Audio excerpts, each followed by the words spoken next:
Hey guys, it's Mitch. How's it going? We're back with some more Wetworks. One of those series that is kind of teetering on the edge of falling off the schedule, I think.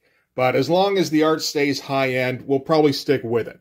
So we're going to take a look at Wetworks number 5. But just before we get into it, if you enjoy the channel, if you feel like you might want to help out a little bit, what you can do is in the description, there's a link to my Patreon. And if you subscribe there, that'll give you access to everything I do, from the Blood Force stuff to the YouTube videos before they get uploaded to YouTube, as well as some Patreon-exclusive content. So yeah, Wetworks number 5. Wetworks is one of those books that's starting to get a little bit troubling for me. Started out looking awesome, and most pages still do, but as we progress, we're seeing more and more shortcuts creep in as Wills tries to stay on schedule. And I do think that's what it is. I don't think he's losing interest in the title, not after 5 fucking issues. I think it's that with Wills, drawing comic pages is labor-intensive.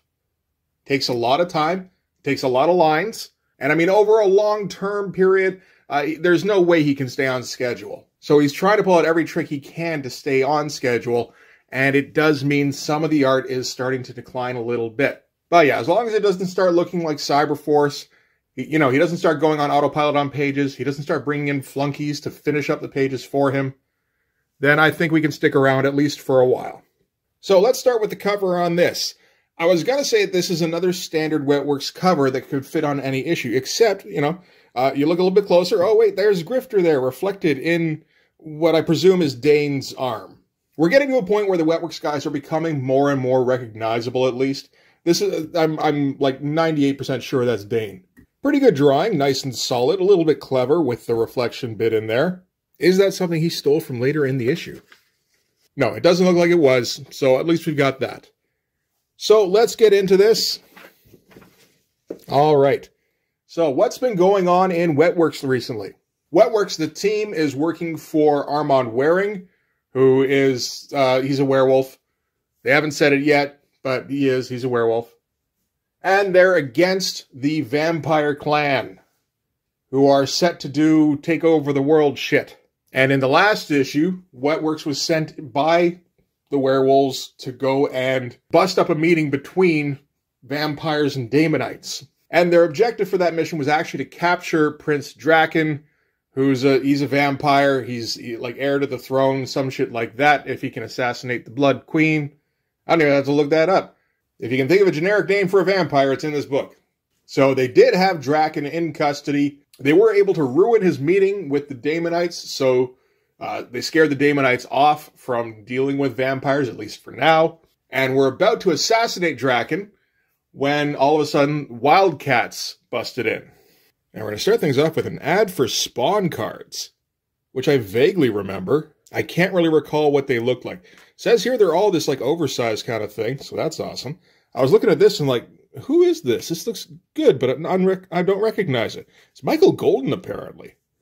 And all the usual image names in here, plus a few extras. Walt Simonson, Joe Quesada, George Perez, and some oversized painted cards by Bill Sienkiewicz, Joe Chiodo, Joe Phillips, and Ken Stacy. Not bad. I kind of want to look up those cards. All right, so anyway, we should probably get into the issue here. So we start off with Maul hitting Dane in the back with Blast, whatever he blasts, Bioblast. I think that's what it's called.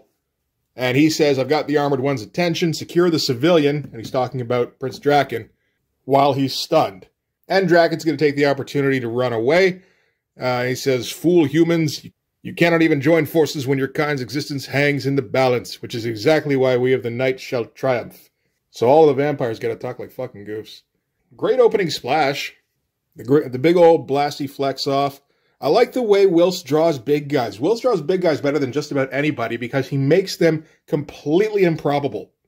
Like Maul's hand here is like 2/3 the size of Spartan. That's about right. Now, I mean, Maul is a particular case because he is actually variable in size. But I've incorporated that, of course, into Blood Force, where any big guy has the same variability without it being a power. It's more just like a perk of being in the comic. So Maul picks up Dane and goes, always wanted one of these. I'd like to thank my Aunt Emma, my co-stars, and all the members of the Academy, which is a quality joke. I appreciate that one. Mother One, at that point, is able to reestablish contact. Apparently, contact was broken for a minute there. And she instructs Pilgrim, who is the sniper, to fire at will on the hostiles. And gets a couple of good shots in on Maul here. That looks fucking great. Spartan tries to shoot back, but something's jamming his targeting processors. So he's flying blind. And we get one of those great WildC.A.T.s profiles where the hero's nothing but neck. And the thing with Spartan being unable to target Pilgrim will come up later. That is actually a little bit of a setup thing. And then Mother One signals to the other Wetworks members, and the floor collapses out from underneath Maul. Fucking great panel. Again, WildC.A.T.s does a big guy better than just about anybody, where all the muscles look like they're just too big to fit on the frame. They're all like jostling against each other and folding in on themselves. It's fantastic. And in the scuffle, Draken has found a way to cloak himself from Mother One's sensors, so he's gotten away.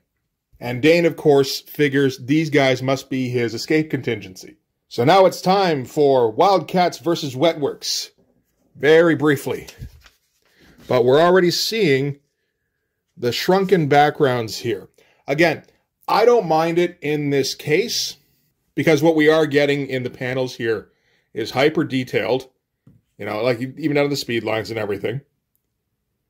Everything looks great. Everything is a nice... There's still pretty big shots, and you're seeing everything you want to see in them. So I'm okay with this. At least for now.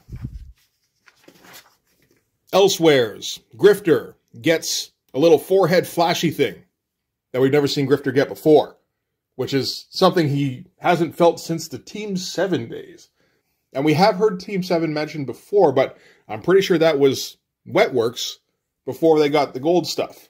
But anyway, it looks like Pilgrim's taking shots on him, but Void is able to put up like a protective barrier in the meantime. And Dane also gets blue flashy foreheadness. So I think we're meant to make a connection there. And of course later the Team 7 book will come out, which will, I suppose, explain all that. I never read Team 7, but Dane and Grifter were on there with like Lynch and who the fuck else? Deathblow, I think. Maybe Backlash. I'm not for sure. There's 7 of them. I don't even know who like 3 of them are. So Void advises Spartan that the Daemonite is gone. He's teleported away. And that was the reason the WildC.A.T.s were here. They were tipped off that Daemonites were going to be involved in this deal by the guy running I.O., which is Craven. That's right. And Spartan is fritzing out. Whatever was blocking his targeting system seems to be completely infecting his whole system, and he's like on the verge of shutdown. So the WildC.A.T.s have to escape, and that's what they're going to do immediately. Void sets up a teleporty thing. They can't bother with the Daemonites because the trail is already going cold. Spartan can't even move because of a system shutdown thing. He's like frozen in place in his badass pose. And Dane calls ceasefire while they're escaping. And at that moment, Grifter recognizes him and says, "Wait a minute, Jackson." So knows him by name. And then they teleport out. And that's your WildC.A.T.s versus Wetworks fight. We got all of like, 4 or 5 pages. Oh well. At least it wasn't a big, like, square-off kind of cover. That would be such a pain in the ass. Okay, so now we're stuck with just the aftermath of the fight. Dozer? Wait, is it Dozer? Or is it Claymore? I think that might be Claymore. Fuck, I don't even know. And Jester climb out of the hole. They were the ones who were underneath Maul and brought the house down. Oh, that was the joke they made here, too. They wonder about the communications blackout. Mother One says it was an energy pulse of some kind that basically generated an EMP shockwave, which somehow interfered with the telepathic communication they were doing as well. But she figures that she can probably block it out in the future. So that was probably Void's flashing them in. And Dane is super pissed off because he let Draken get away. I do love this page here. Like, WildC.A.T.s does this every once in a while where he'll just do a massive fucking background kind of page. There's not a ton of features in the background. There is a fair amount of detail with all the stuff on the floor. He's like doing all these separate boards and everything. And then it's all a little bit undercut by Jackson's goofy pose in the front here, where he's got his shoulders all up around his ears and going, "Oh man, man." But so far the art has been pretty great in this. All the Wetworks stuff, WildC.A.T.s is, he's putting the time in on. So you can't really complain. And then cut to on board the X-Jet, where they're just kind of throwing back and forth, like, you know, wonder who those guys were. You think we're going to get to fight them again? Oh, could be, could be. If Wetworks sticks around that long. It would, at least. I mean, I don't think we're actually too far out from Wildstorm Rising. No, like 3 issues. I mean, we won't be covering it anytime soon, but I'd like to someday, I guess. I don't know why. I was thinking about this earlier today. I've got Extreme Prejudice coming up, and I'm like, oh man, it's almost Extreme Prejudice time. Those books are gonna suck, you know. I mean, kind of. Well, yeah, no, they are gonna suck. Like, there's 2 Merit books, 2 Chapter 8 books. I don't even know who the fuck is drawing Bloodstrike in those. I think it might be Richard Horry. It might not be. And that weird petty guy who's drawing Supreme. And I think it's all written by Eric Stevenson. It's gonna suck. But I'm still looking forward to it for some reason. I don't know, just having that, like, under my belt, like being able to click on the Extreme Prejudice playlist. Who the fuck else is gonna have that? That's something I can hang my hat on. And again, I say this like it's a point of pride. But anyway, so now we're going to cut to Grail, who is going to visit his fiancée. And this is in San Francisco. So yeah, he just kind of sneaks in the window and kind of watches her sleep, takes a look around the room. Her ring is still hanging from a little necklace here. Nice little page. Nothing too special. It's more of a just like atmosphere kind of thing. This one's pretty good with all the background stuff. But again, Wilson's always good for tech. And then he finds a letter on her mantle or whatever that is from Grail's parents, I think, saying that they've received news that Grail died 6 months ago. So I guess that's right around the time they got the symbiotes. And they haven't been in contact with anybody since then. And for maximum deniability, of course, I.O. sent out letters being like, yeah, no, they're all dead. Don't go looking for them or anything. And he's super sad about it. And then his fiancée wakes up, and it shocks him into his symbiote form. But of course, with Grail, it's blue. And she takes this as he's a ghost. And she actually kind of chews him out for not visiting her sooner, to say goodbye, that kind of thing. And Grail doesn't say anything. We just kind of get his self-pitying thoughts. And he disappears when she closes her eyes. That whole thing. Kind of a Patrick Swayze ghost thing a little bit. It's an interesting little sequence. I would kind of like to see it get expounded upon a little bit, where maybe he becomes a bit more isolated or something. I don't know. That might be asking a lot, though. From there, we're going to cut to Jester and Claymore. Okay, so it was Claymore. I always confuse Claymore and Dozer, because they look pretty much exactly the same. They're both bald. Claymore here usually wears the bandana, but like, you know, I don't know. And they both got the miniguns. And I mean, yeah, Dozer's the one who's the workout freak, so I guess that means Claymore is the scrawny nerd. And him and Jester are going to hit the local bar. Apparently this is something Jester does fairly often now. So Jester goes out and gets drunk. Claymore follows along with him to make sure nothing too bad happens to him. And this is kind of their routine.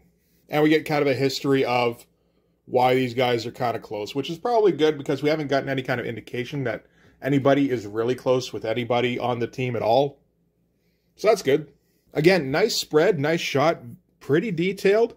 We do get a nothing background panel to end it off on, but that's a Will specialty. And I'm okay. Like, would background really help here? I don't know.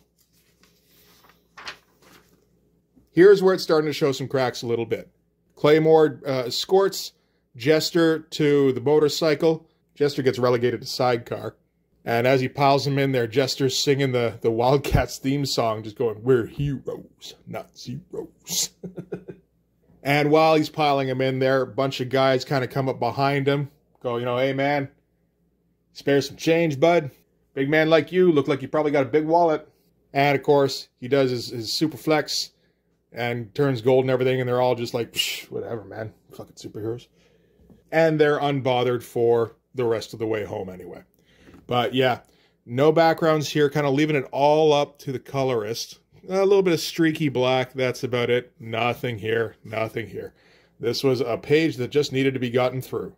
Then we're going to cut to back at the hotel in San Francisco, where Mr. Waring has sprung for Suites at a hotel. Apparently he owns all sorts of property in San Francisco. And they're all interconnected by a private subway to one another. And Claymore says how the man amassed that much money in one lifetime is beyond me. which isn't particularly subtle. Armand Waring is several hundred years old, I believe. But anyway, Claymore tosses Jester onto his bed, and he's going to go put some coffee on. And a page that doesn't really feel like it needed to be this big. And, you know, we're only getting like 3/4 of it actually drawn out. It's, again, these are shortcuts Wills is having to take. The drawing's not too bad. Some of the ink is a little squidgy. Although Wills gets an inking credit in this, actually, with Scott Williams. So I'm thinking maybe, yeah, he tried to zip through some of these. This could be that. I'm almost certain this page is. This is the worst page of Wetworks I have seen yet. I think this is the worst page I've seen drawn by Wills, assuming it was drawn by Wills. I don't even know. It doesn't look like it. This looks like flunky work to me. This is the only page like this in the book, at least. But, like, these drawings here are extremely loose. There's no detail whatsoever. It's unclear what's even happening. I'm pretty sure what's going on is that Jester looks like himself and then starts to look like either Mother 1 or Pilgrim. Probably Mother 1. And that shocks Claymore, so he drops the coffee, which slides through Jester's arm, but it's a pretty bad effect for it just like this chunk getting cut out of his arm here and then sealing up again. And then a photocopy of that same panel. I have to assume this was, shit, I've got to get this to the printers tomorrow. And he tried to whip something out really fucking quick, and it just didn't end up looking good at all. But this sequence is interesting because it's part of the deal that Wills is setting up where the symbiotes are changing them. We've already seen Grail, who transforms into his blue form. We've seen Dozer, who's been turned into the Stay Puft Marshmallow Man. There's stuff being hinted at with Pilgrim, and now we've got stuff going on with Jester. And it's all different stuff. I like that. Again, just the way this page is executed fucking sucks. But that's one page, maybe kind of 2 pages. We'll let that go and we'll move on with the issue. So now we're going to cut to a bunch of werewolves. Bunch of spindly werewolves. Out in the snow somewhere. And it looks like all of these werewolves here are challenging this one werewolf. And this one werewolf has been fucked up. They all talk to each other too, which is weird. And they try to advance on him, but he kills the first one who's talking to him here. And just starts kind of plowing through them. They say here he bears the mark of the Jakar. This is one of those ones where the no background is justified, particularly in the snow. And because it's kind of cool and a little bit gory, I'm more inclined to let it slide. So yeah, anyway, he kills, well, maybe it's just the one he killed. I'm not for sure. It kind of looks like it here. And we get a little bit of information about what the Jakar is. It's the head of the Were Nation. And the Jakar has apparently hunted down the Garou tribe, which sided with the vampires against the Were Nation. And sentence has been passed where the Garou tribe now will be purged from the histories of the Were Nation and its members will be hunted by the members in good standing. And yeah, the Jakar smashes another werewolf here. Pretty sketchy outlines for some werewolves, I gotta say, with their fucking clubbed hands and feet. The establishing shot was one thing. This is getting to be a bit much, and we're gonna get it again here. Which, like, okay, I don't know. So anyway, the second one getting smashed scares off the rest of them, and then the Jakar's bodyguards, his entourage, show up with their guns to kind of clean up. I think they were meant to back off until the Garou tribe broke, and now they're able to move it. So after this fight, the Jakar is super worked up, almost into like a frenzy, where he just wants to hunt everything down and kill everything. You know, predominantly these werewolves and the vampires, but you get the feeling it would be anybody who kind of crossed his path at this point. And at that point, his lackey steps up and goes, "This isn't going to do. You have matters that require your attention," and zaps him with a glowy disc. And these pages are, you know, okay. Again, we get some cool kind of like violent action stuff, so that helps to balance the scales a little bit on a couple of pages that are pretty clearly done quickly, so Wills can get the book out, you know, maybe like a month later or something, you know. But it feels a little bit like the design of the werewolves is suffering somewhat from the placement of their introduction in the book, because Wills is having to go fast here, and Will seems like a guy who sketches in advance, at least some of the time, but I don't know if he did that with these. The design is super blocky and simple. I mean, you know, they're anthropomorphized wolf people, so there's going to be some simplicity to it. It just feels a little bit like he could have made them look a bit more interesting and maybe didn't have the time. I don't know. Could be wrong on that. So anyway, what the disc does is it immediately calms down the Jakar. And apparently this is vampire technology. They use it on each other when they get into a blood rampage kind of thing. And at some point, the Jakar was imprisoned by the vampires and he stole the disc and discovered that it has a similar effect on werewolves, which is useful in this situation, but this is the kind of thing that can't get out to the vampires, because if they find out about it, then it's a huge advantage for them in that basically werewolves would be unable to transform around them. And we find out that the Jakar is in fact Armand Waring. Who could have guessed? The guy who seems to have such a grudge against the vampires and is, you know, like the one guy that we've seen who seems like he might have some kind of connection to a werewolf clan kind of thing. Not that really the werewolves have been brought up that much, but, you know, it has been fairly obvious, I think. And we get some of their kind of, almost like philosophy, just like, you know, keep your nose to the wind, run swiftly with the tides of change, and you will be the master of your own future, you know. So, like, the kind of thing you would expect from people who are half animal. And finishing up the meeting, the lackey here, what is his name? It's Lupo, I think. Yeah, Lupo gets word over his headset. Is he wearing a headset? I suppose he must be.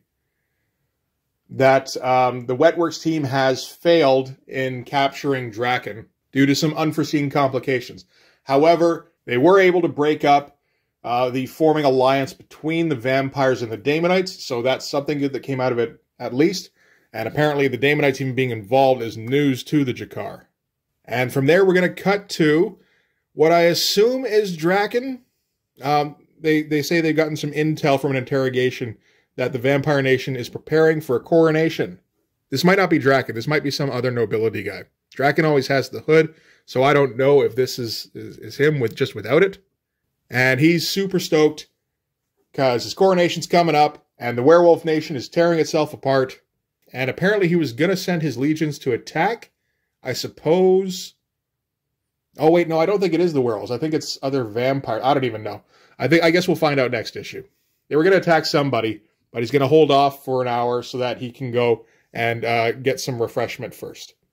And whoever the prince is, he's got his barely clothed manservants, which is only fair, I suppose. The Blood Queen had half-naked vampire women helping her out. And that's going to be the end of this issue. Again, okay spread. Nothing really special going on. And it looks kind of rushed. Like this kind of stuff, okay, but didn't really take a whole lot of thought. We're getting more of these borderless, backgroundless panels. Again, no background. Very little background, a little bit. And just, I think he goes a little bit extra on the last panel in the book, at least. That's probably not a bad philosophy. And that's where we're going to end. And we're going to get some Wetworks pinups. These are from guys that Wills found while he was in the Philippines. Because, of course, Wills is Filipino. And, yeah, found a bunch of aspiring artists. I don't recognize any of the names. I don't see Nick Manabat mentioned. But there are some similarities between these styles and Nick Manabat. I mean, they all go super heavy on detail. And they love their ink. So while some elements here and there are a little bit sketchy, like, you know, just these figures aren't quite right. Pretty close. Like, actually very close, but, you know, just not all the way there. Same with this. Some of the textures aren't right. Like, you know, Mother One looking like an old witch here. But there's so much detail going on in all of the background shit. And there's so much shadow and ink going on that I'm still kind of impressed with these pieces. And one more, a little bit less detailed and a little bit less skilled. Not really the kind of thing you'd see in a finished comic. Fine for a pinup, though. And again, lots of detail, lots of ink. Got no complaints on that, at least. All right, so that is going to do it for Wetworks number 5. We got a fair amount of good stuff in there. He did spend time on the WildC.A.T.s pages, at least. There weren't a lot of them. But I feel like, you probably shouldn't feel like you got gypped or anything. The price on these is still a little bit low. $195 American, $275 Canadian. I noticed that the materials used aren't necessarily as high-end as they normally would be. This paper here, not glossy. I think this is matte finish and pretty thin. And the cover also a little bit thinner than usual. I'm not sure why that is, but if that helps to keep down the cost, then yeah, why not? Not a whole lot happens, of course. We just get the brief WildC.A.T.s fight, and then just a lot of, this is what this guy's doing, this is what this guy's doing. Here's some parts of this nation and that nation. And here's this relation, like just kind of filling in little cracks in the story all over. It's like slow build stuff. If they're building up to something, then that's fine. I got no problem with that. The problem is I don't really have a lot of faith that WildC can kind of carry that out. He's a pretty good plotter. He's maybe one of the better plotters. I mean, I still think WildC's plots is a large part of the reason Jim Lee got as popular as he did, to be honest. But in terms of actually, crafting a narrative, I'm not giving him that. Not until I see it. So I think we'll stick with Wetworks at least for one more issue. I think there's a pretty good splash, at least, in that one, if I remember correctly. But that is going to do it for this one. Thanks very much for watching. If you like this video, please hit like, hit subscribe, hit the notification so you know when the next one's coming out. Go over and subscribe on my Patreon. That'll give you access to everything I do, from the Blood Force stuff to the YouTube videos before they get uploaded to YouTube, as well as some Patreon-exclusive content. You can also follow me on Instagram and DM me there for commissions, and you can go and join the Blood Force Discord server, assuming the link is active. I tried to set it to non-expiring. It expired anyway, maybe just to keep me on my toes. I understand links can be funny that way, or they just kind of test you. Why would a link do what you tell it to do? I don't know anything about programming. The fact it does anything at all is a bit of a minor miracle, really. But we're getting away from what I was saying a little bit. I will try to keep up with the Discord link to make sure it stays active. If for some reason it doesn't work, you can always message me on Twitter or Instagram or drop an email. All those links are in the description. Anyway, that's going to do it. Thanks again for watching. I'll see you guys in the next one. Bye-bye.